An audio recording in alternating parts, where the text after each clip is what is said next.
Hey guys, welcome to another vlog, and today is September 6, 2021, 10:30 AM na. Paalis na yung jowa ko. Nasa baba lang siya. Pasok na siya, so may iwan na naman ako dito, and mag-antay ulit ako ng 2 weeks pagbalik niya. Pero for today's vlog, mag-organize ako dito sa condo kasi binigyan ako ni Papa ng bagong parang dining table.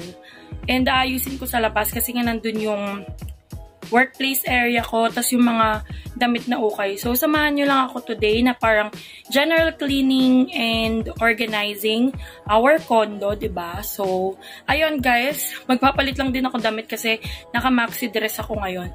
Anyway, I'll update you guys later kapag mag-aayos na ako dito sa condo.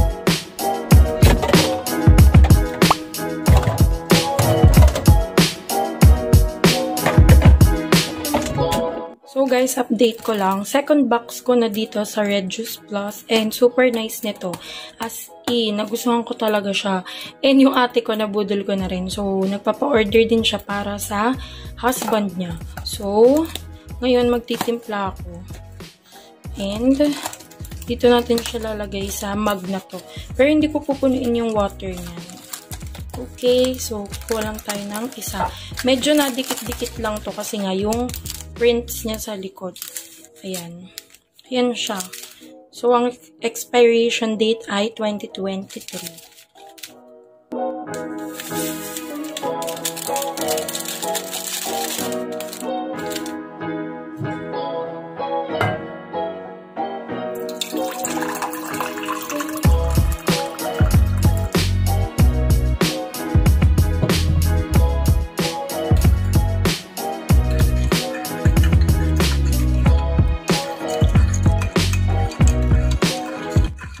Okay guys, nandito na naman tayo sa part na to and aayusin natin to ulit. Tapos, huwag nyo ako i-judge ha kung magulo talaga. Yung mga damit kasi dito, yung mga damit kong bago, i-hanger ko siya dito. So, ayan, ito yung mga aayusin natin kasi i-change setup ko ulit tong mga to dahil nga dito ilalagay yung bagong dining table. So, ayan muna yung before na itsura. Sana maayos ko talaga to ng matino, diba? So, ito yung mga gagamitin kong hanger para sa mga dress ko. And I bought this from Shopee. Maganda tong wooden hanger na to kasi matibay siya and super affordable lang. Ilalagay ko na lang siguro sa description box yung link. You can check it out. And, ayan, ang ganda niya.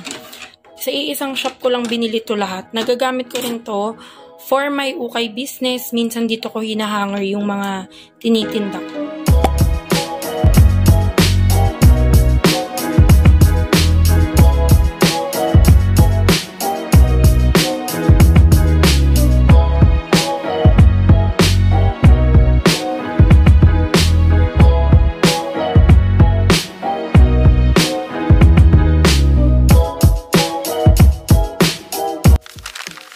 Okay guys, hinanger ko na yung mga favorite kong tops and dresses from different shops. Yung iba dito sa live selling ko nabili sa Facebook, sa ukay, ukay-ukay sa Facebook live, from Larson's Clothing, from Pre-Loved Clothes, etc.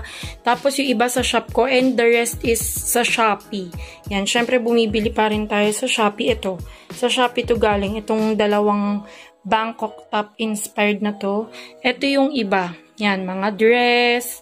Iba-iba yan. Sa Josh Pre-Loved, Pre-Loved Clothes, etc. Larson's Clothing.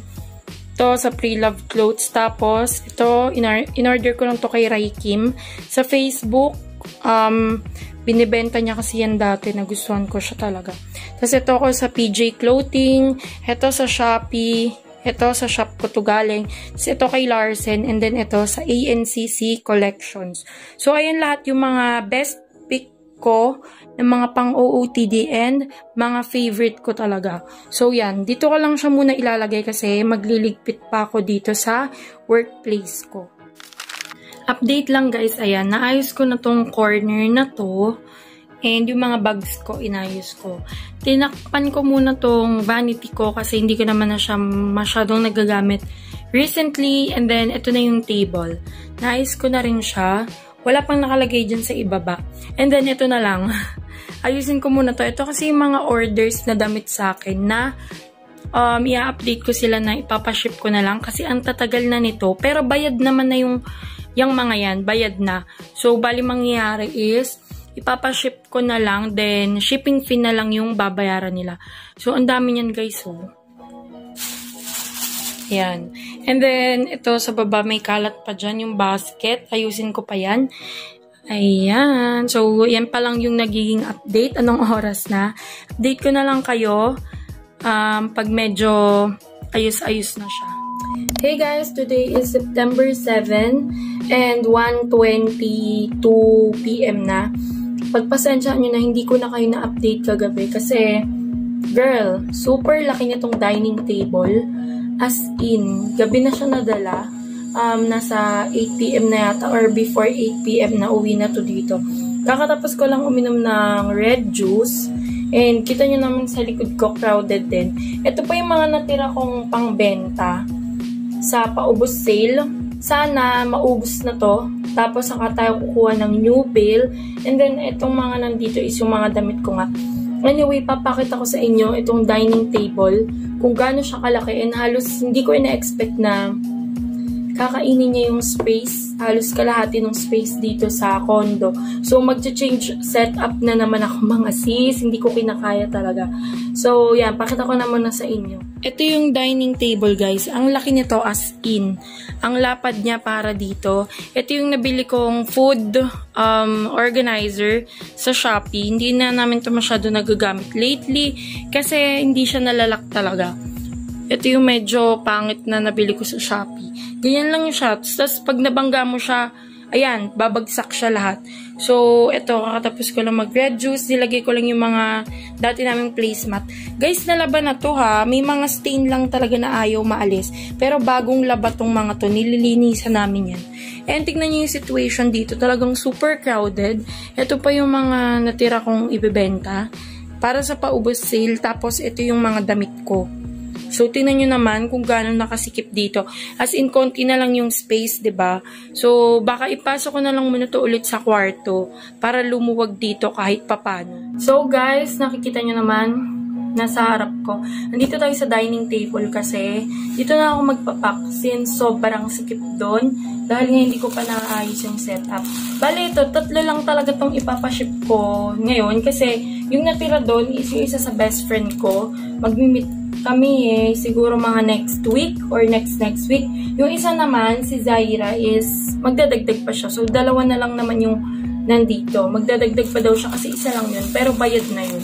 Anyway, unahin ko na muna tong kay Alondra. Naklase ko to nung high school.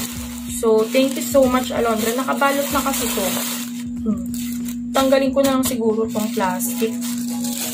And J&T Express yung pinili niyang courier. So, let's so, isulat na natin yung pangalan niya dito. Kasi kaya ako sinusulat para pag nag-print ako ng waybill, alam ko kung nasan yung parcel niya. Diba? So, bago ko ipasok yung item niya na may facial receipt, isulat ko na. So, pag nag-print ako ng waybill, diba? Yan. Pag nag-print na ako ng waybill, madali ko na mahanap yung parcel. Hindi na ako mahihirapan na hindi ako malilito, diba? Para hindi rin tayo ma-wrong item. Ayan. Grabe, sayang tong pouch na medium ng J&T. Sana meron din silang kagaya ng sa GoGo. Ito, small. Small to. Perfect talaga to sa mga isa lang yung in-order. 2. Ito kasi 2 to eh. Pero, malawag yung medium para sa dalawang to. So, we're done sa parcel ni Alondra. And now, next natin is kay Ate Alex. Ito kay Ate Alex is classmate ko naman siya nitong college. Itong in-order niya is sa aking polo blouse collection. Yung dress na boho dress. Kasi buntis si Ate Alex ngayon. She's preggy and I'm hoping for her safe delivery. Diba? Alam ko medyo malapit-lapit na rin siyang manganak. Kaya ito ang binili niya para daw comfortable, ganyan, diba? Sabi ko kasi hindi ko na carry na makipag-meet up. Kasi nga, hindi pa naman ako vaccinated sa ngayon. And guys, kailangan ko pa kasi munang communicate sa doktor ko sa puso.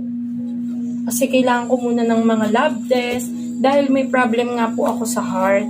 Hindi naman po ako pwedeng magpa-vaccine basta-basta na gusto ko lang, diba? Gusto ko naman talaga magpa-vaccine. Pero, hindi ko pwedeng i-risk agad yung sarili ko. Lalo na kung hindi ako sure. Diba? Mahirap na mga sis. Hindi ko alam yung magiging effect sa akin. Baka magkaroon ng komplikasyon. Diba? Ayan. Tapos, wala na kasi akong ngayon, resibo, yung official receipt. Papagawa pa ako. Sa ngayon, thank you stickers muna. Kunin ko lang yung thank you stickers. So, guys, napak ko na itong tatlo na ipapaship ko tomorrow. Ano ba yun? Parang umurong yung lamesa. Ayan, ito kay Alondra. Ito kay Ate Alex. Tapos ito yung kay Jimela. Nag-request kasi siya na palagyan ng happy birthday. Pero sabi ko, congratulations na lang. Alam ko na yung meaning nun, which is, marami na siyang na-order sa Shopee para hindi daw siya mapagalitan ng mommy niya. Kasi ito nga, yan. Order siya sa akin. Siguro sa bawat posting ko, first, second, and third posting ko, is nag-mine siya. So, 3 piraso tong kanya. May Katie's, may denim dress, and then may Korean fashion polo blouse. So, bukas, ipapaship ko tong mga to. Ang agenda ko today, bukod dito sa pagpapack ng mga parcels, is, may meet up ako later sa SMK Shaira. Kasi binili ko yung ring light niya. Hindi ko tuloy alam kung sa SM na lang ako kakain or dito. Anyway, update ko na lang din kayo, guys.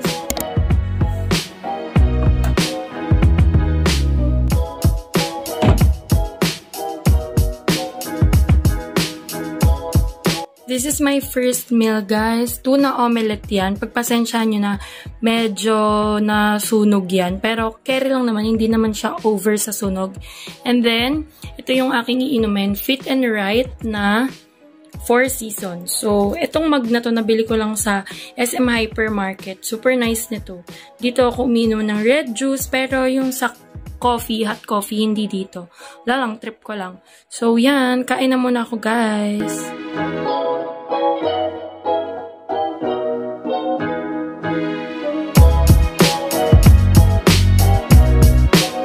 Inayos ko na lahat kasi dito dati nakalagay yung mga kutsara tinidor namin. So, nung inalis ko na, dahil nilipat ko nga doon, ito na lang yung mga natira. Chopstick, kutsilyo, yung lumang sandok namin, mga pang hiwa, tapos peeler, and then ito ay yung can opener. Tapos, yan, pang grate ng cheese. Tapos, scissor. So, yan yung first drawer. And then, itong second drawer, natira na lang is yung mga malalaking pinggan na ganito.